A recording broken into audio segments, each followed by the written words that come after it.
الحمد لله والصلاة والسلام على سيدنا محمد وعلى آله وأصحابه أجمعين. أما بعد فأعوذ بالله من الشيطان الرجيم. بسم الله الرحمن الرحيم. وحبب إليكم الإيمان وزينه في قلوبكم وكره إليكم الكفر والفسوق والعصيان. وحبب إليكم الإيمان وزينه في قلوبكم وكره إليكم الكفر والفسوق والعصيان. أولئك هم الراشدون. صدق الله العظيم. اللهم صل على سيدنا محمد وعلى آل سيدنا محمد وبارك وسلم. اللهم صل على سيدنا محمد النبي الأمي وعلى آله وأصحابه وسلم.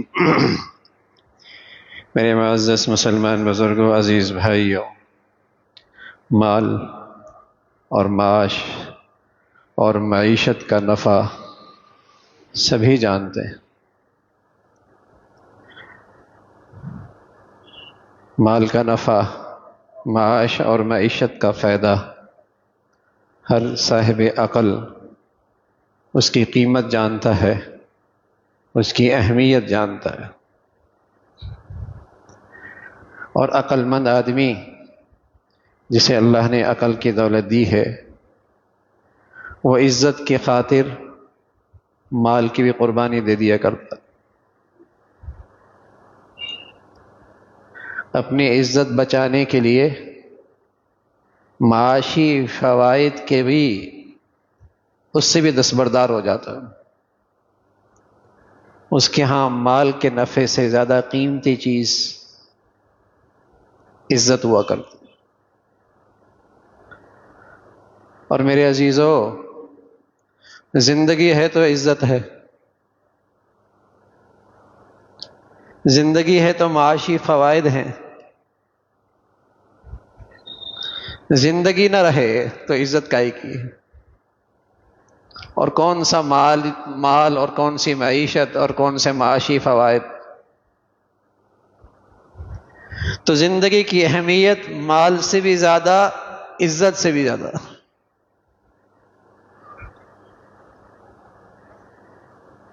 جان بچانے کے لیے مال بھی لگا دیتا ہے، عزت کی قربانی بھی دیتا ہے، جان تو بچے۔ تو جان کی اہمیت اس سے زیادہ۔ اور میرے عزیزو، ایمان کا تقاضا یہ ہے، ایمان کا تقاضا یہ ہے، جس ایمان پر اطمینان کیا جا سکتا ہے، جو ایمان مجھے اور آپ کو نجات دے سکتا ہے، جس ایمان میں کامیابی کا راز ہے، جس ایمان میں کامیابی کا راز ہے، اس ایمان کا تقاضا یہ ہے کہ ایمانی دینی زندگی کی اہمیت میرے ہاں، ایمانی دینی زندگی کی اہمیت میرے ہاں مال سے بھی زیادہ ہو، عزت سے بھی زیادہ ہو، اور جسم اور جان سے بھی زیادہ ہو۔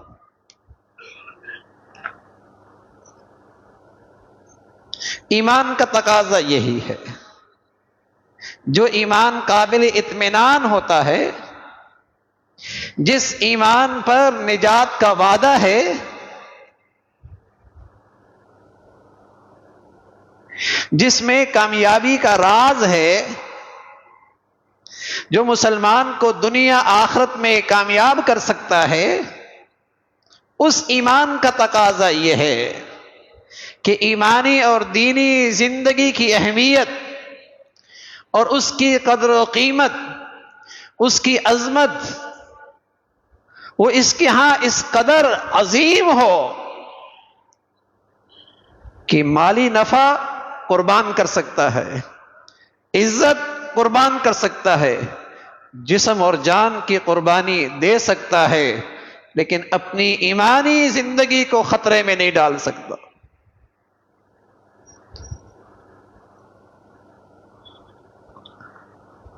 اور جو مسلمان اپنی اور اپنی اولاد کی معمولی کیریئر بنانے کے لیے، مستقبل روشن کرنے کے لیے، وقتی نفع کے لیے، مال کے معیشت کے فائدے کے لیے اس کی دینی زندگی سے اور اس کی ایمانی زندگی سے غفلت اختیار کرتے ہیں اور اس کا کوئی اہتمام نہیں ہوتا، قسم خدا کی یہ 40 سال بھی شخص نماز پڑھتا رہے، اس کا ایمان قابل اطمینان نہیں، چاہے یہ سینکڑوں حج عمرے کرے، لاکھوں لوگوں کو صدقہ خیرات کرے، مسجدیں بنائے، مدرسے بنائے، لیکن اگر اس کے پاس یہ ایمان نہیں ہے کہ وہ دنیا کے معمولی فائدے کے لیے اپنی اولادوں کو، اپنی نسل کو معاشی فوائد کے لیے، دنیاوی فوائد کے لیے، مالی نفع کے لیے اس کی ایمانی دینی زندگی کو خطرے میں ڈال رہا ہے، اس کا یہ ایمان قابل اطمینان نہیں، اس کا یہ ایمان قابل اعتماد نہیں، اس ایمان پر کوئی نجات کا وعدہ نہیں ہے۔ رسول اللہ صلی اللہ علیہ وسلم فرمایا کرتے تھے ایمان کی حقیقت تو یہ ہے کہ جس طرح کسی کے بچے کو آگ کے الاؤ میں ڈالنے کے لیے پکڑ کر اسے پھینکنے لگے، تو بتائیے ایک ماں باپ کا سانس نکلنے لگ جائے گا، دم نکلنے لگے گا، چیخے گی، چلائے گی کہ میرے بچے کی جان آگ میں۔ ایمان کا تقاضا یہ ہے کہ جس طرح یہاں آگ میں جانا اسے ناگوار ہے، ایسی اگر اپنے بچوں اور اپنے لیے بے دینی کا ایسا تصور بھی آ جائے تو اس کی چیخ نکل جائے، سویا ہوا ہو تو چیخ مار کے اٹھے اور لوگ پوچھیں کسی سانپ نے کاٹ لیا ہے، کوئی بری خواب آئی ہے، کیا تکلیف ہوئی ہے کہ تم خواب میں یوں گھبرا کے اٹھ رہے ہو، تو یہ بتائے کہ مجھے خواب آیا کہ میرا بچہ بے دین ہو رہا ہے، اس نے مجھے اتنا پریشان کر دیا کہ میرے اندر کی آواز بے اختیار چیخ نکل گئی کہ میرا بچہ بے دین ہو جائے گا۔ اسے ایمان کی حقیقت کا پتہ کوئی نہیں، اسلامی عقیدے کا پتہ کوئی نہیں، جینے مرنے کا مقصد پتہ کوئی نہیں، آخرت کی زندگی کا کوئی شوق رغبت نہیں۔ یہ چیز نے مجھے پریشان کر کے رکھ دیا۔ رسول اللہ صلی اللہ علیہ وسلم فرمایا کرتے تھے صحت مند ایمان کی تو نشانی ہے، صحت مند ایمان کی تو نشانی یہ ہے، ایمان کا تقاضا یہ ہے، مال کی اہمیت اور اس کا نفع، معاشی فوائد اور اس کی اہمیت اپنی جگہ، عزت کی قدر و قیمت اپنی جگہ، جسم اور جان کی اہمیت اپنی جگہ، لیکن ایمان کا تقاضا یہ ہے کہ وہ ان ساری نعمتوں سے بڑھ کر دینی ایمانی زندگی کو ترجیح دے، وہ ساری نعمتوں سے بڑھ کر دینی ایمانی زندگی کو ترجیح دے، اپنے لیے، اپنی اولاد کے لیے۔ یہ اس کا صحت مند ایمان کا تقاضا ہے۔ ورنہ سچ پوچھئے میرے عزیزو، جو تھوڑا بہت اللہ نے ہمیں علم دیا ہے، دین کی سمجھ جی ہے، تھوڑا بہت جو قرآن حدیث کا نور دیا ہے، اور وہی علم مجھ سے کہلا رہا ہے، اگر یہ چیز نہیں ہے، یہ بات دل میں نہیں بیٹھی ہوئی، ایمان کی یہ قدر و قیمت دل میں نہیں ہے، اپنے لیے، اپنی اولاد کے لیے یقین جانیے جو تھوڑا بہت قرآن حدیث کا علم ہے وہ تو یہی بتا رہا کہ یہ ایمان قابل اطمینان نہیں، یہ ایمان قابل اطمینان نہیں۔ ایمان کا تقاضا تو یہ ہے کہ دنیا کی ہر چیز سے زیادہ اس کی نظر میں ایمانی زندگی کی وقت ہو، اس کے لیے کوئی موہوم سا خطرہ، کوئی اندیشہ، وہ بھی اسے خوف زدہ کر دے، وہ بھی اسے پریشان کر دے کہ میرا بچہ بے دین ہو سکتا ہے، میرا بچہ بھی دینی زندگی سے دور ہو سکتا ہے۔ دور کا خطرہ بھی اسے پریشان کر دے۔ جب کسی چیز کی اہمیت اور قدر و قیمت ہوتی ہے تو دور کے اندیشے بھی ڈراتے ہیں۔ دیکھیے نا، مال کی قدر و قیمت ہے، کیسے دور کے اندیشے پریشان کر رہے ہوتے ہیں۔ معیشت کی اپنی جگہ اہمیت ہے، دور دور کے اندیشے کیسے پریشان کر رہے ہوتے ہیں۔ زندگی کی اہمیت ہے، صرف ٹیسٹ آ گیا، بتائیے، تھوڑی سی بیماری نظر آ گئی، بتائیے کیا حال ہوتا ہے، کیسی پریشان کر دیتا ہے یہ چیز۔ تو کیا دینی زندگی کی بھی یہ اہمیت ہے؟ اولاد کی زندگی میں نماز کوئی نہیں، اولاد کو جینے کا مقصد کا پتہ کوئی نہیں، اولاد کی زندگی میں کوئی اہمیت نہیں کل کی زندگی کی، یہ عقیدہ ہی نہیں ہے۔ کل کی زندگی کہیں اس کی زندگی میں نظر ہی نہیں آ رہی، اور میرے ماتھے پہ نہ بل آئے نہ کان میں جوں رینگے، میں سچ عرض کر رہا ہوں، سالہ سال نفل پڑھتا رہے، سالہ سال تسبیحات پڑھتا رہے، لیکن ایمان قابل اطمینان نہیں۔ اور ایک آدمی فرائض پورا کر رہا ہے، چاہے وہ زکوٰۃ کا فریضہ ہے، چاہے وہ حج کا فریضہ ہے، چاہے وہ نماز کا فریضہ ہے، چاہے وہ بندوں کے حقوق کا فریضہ ہے، کوئی نفل نہیں، کوئی تسبیح نہیں، کوئی نفلی عبادت نہیں، لیکن اس کے دل میں یہ بات بیٹھی ہوئی ہے، میرے بچے کی روح نکلنا، جسمانی روح نکلنا، یہ تو برداشت ہے، لیکن اس کی روحانی موت اور اس کی ایمانی موت یہ مجھے برداشت نہیں۔ یہ ایمان ہے، یہ ایمان ہے کہ جسمانی موت سے بڑھ کر روحانی اور ایمانی موت اس کے لیے تشویشناک ہو، اس کے لیے زیادہ تکلیف دہ ہو، اس لیے کہ اس سے اس کا کروڑوں سال کا کیریئر اجڑ جائے گا، اس لیے کہ اس سے اس کے نہ ختم ہونے والی زندگی خطرے سے دوچار ہو جائے گی۔ یہی ایمان کا تقاضا ہے، یہی ایمانی عقل کا تقاضا ہے، یہی روشن خیالی کی نشانی ہے، یہی دور اندیشی کی علامت ہے، اور یہی صاحب ایمان صاحب بصیرت کی سوچ ہے کہ ایمان بڑی دولت، ایمان کی زندگی کی قیمت دنیا کی ہر چیز سے زیادہ ہے۔ وَحَبَّبَ إِلَيْكُمُ الْإِيمَانِ، رسول اللہ صلی اللہ علیہ وسلم دعا کیا کرتے تھے، اور وہ دعا پیارے نبی کی دعا امت کو نصیحت ہوا کرتی ہے، نبی کی دعا امت کو پیغام ہوا کرتی ہے۔ اللہم حبب الینا الایمان، اے اللہ ایسا ایمان دے دے جو دنیا کی ہر چیز سے زیادہ میری نظر میں محبوب ترین ہو، سب سے زیادہ قابل وقت ہو، سب سے زیادہ اس کی اہمیت ہو، ایسا ایمان۔ اللہم حبب من الایمان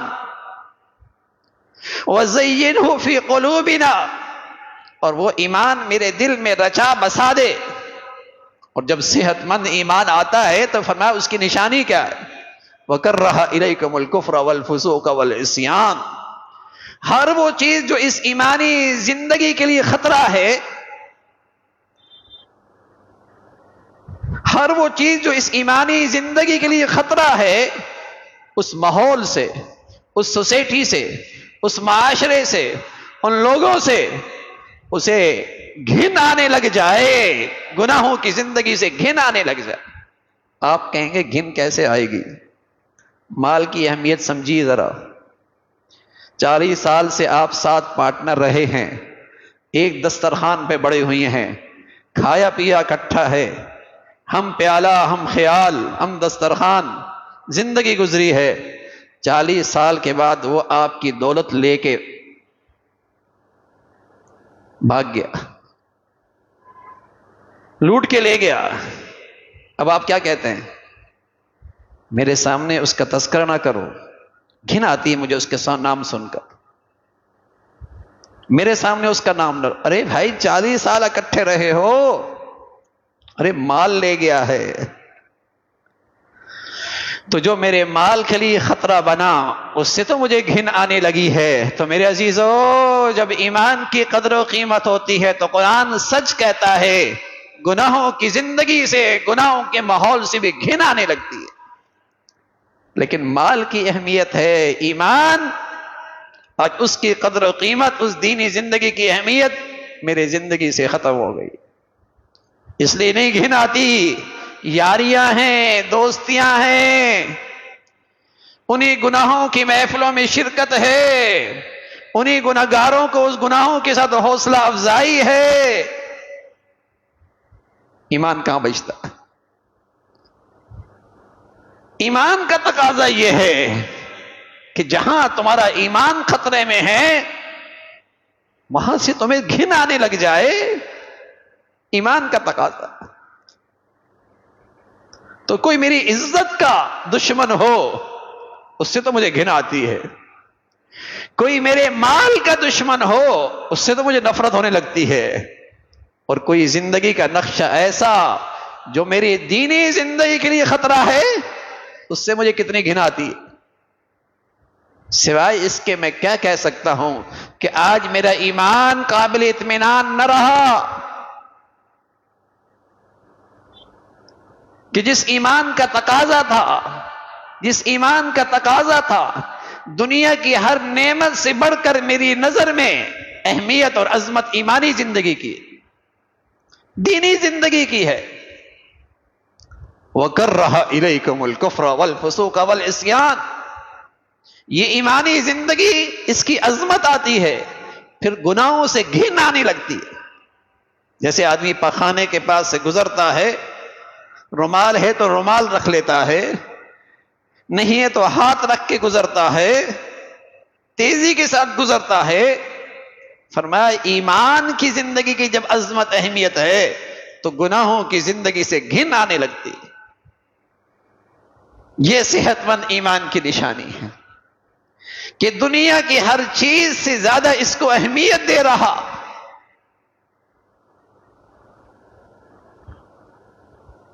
یہ ایمان کا تقاضا، یہ ایمان کا حق ہے۔ تو میرے عزیزو، دولت بھی بڑی نعمت، معاشی فوائد کی اپنی اہمیت، عزت بھی بڑی نعمت ہے، زندگی بھی بڑی نعمت ہے، لیکن ایمان کا تقاضا یہ ہے کہ ان ساری نعمتوں سے بڑھ کر اللہ کی نعمت دینی اور ایمانی زندگی،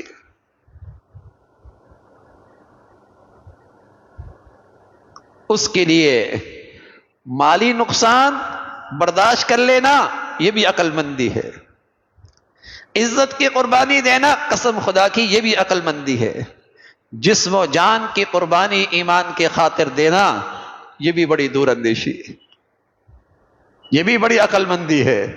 ایک صحابی مدینہ منورہ آئے، اپنا ایمان بچا کے آئے، اپنا ایمان کا ماحول بچانے کے لیے آئے، ایمان بچا کے آئے، ایمان کا ماحول بچانے کے لیے آئے، اور بظاہر کاروباری منڈیاں مکہ میں رہ گئی، معاشی منڈیاں وہیں رہ گئی، آباد گھر چھوڑ بیٹھے، رشتے ناتے قربان کر دیے، وطن ہجرت کرنے لگے۔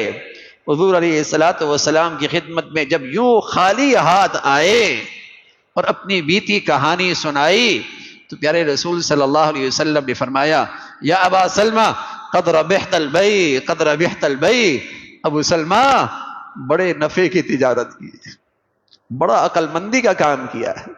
بڑے ہی دور اندیشی کا کام کیا ہے، بڑی سمجھداری کا کام کیا ہے تو نے۔ یا ابا سلمہ قد ربحت البیع قد ربحت البیع، بڑے نفع کی تجارت کی ہے، تو معاش بھی چھوڑ آیا، معاشی فوائد بھی چھوڑ آیا، اپنا مسکن بھی چھوڑ بیٹھا، اپنا وطن کی بھی قربانی کر دی، لیکن تو نے ایمانی زندگی کو ترجیح دی۔ تو خوش نصیب آدمی ہے، تو عقل مند آدمی ہے۔ اور یہ کہنے والا کون ہے؟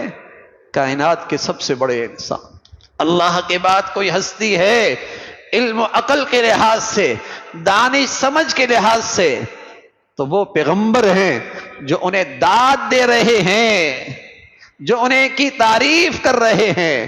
اور میرے عزیزو، آج تو ایمان کیا چلا گیا، ہمیں اپنی عقل پر بھی ماتم کرنا چاہیے، یہ سمجھ ہی ختم ہو گئی۔ ہم تو معمولی کیریئر کے لیے، چھوٹے موٹے نفع کے لیے اپنی زندگی، اپنی بچیوں کی زندگی، اپنے بچوں کی زندگی خطرے میں ڈال رہے ہوتے، اپنے ہاتھوں سے انہیں روحانی موت، ان کے لیے سامان مہیا کر اپنے ہاتھوں سے کیوں اس ماحول میں پڑھا رہے ہیں، اور کیوں اس بچی کو بے دینی کے ماحول میں اکیلے وطن سے باہر بھیج رہے ہیں؟ صرف اس لیے کہ کل اس کا اچھا ہو جائے گا، اس کی معاشی حالت اچھی ہو جائے گی، اس کا یہ معمولی کیریئر اچھا ہو جائے گا۔ کیسی عقل ہے جو ایمان سے خالی کیا ہوئی، ایمان سے محروم کیا ہوئی، کہ اپنے ہاتھوں سے اپنی اولادوں کو اپنے لیے مصیبت بنا رہے ہیں۔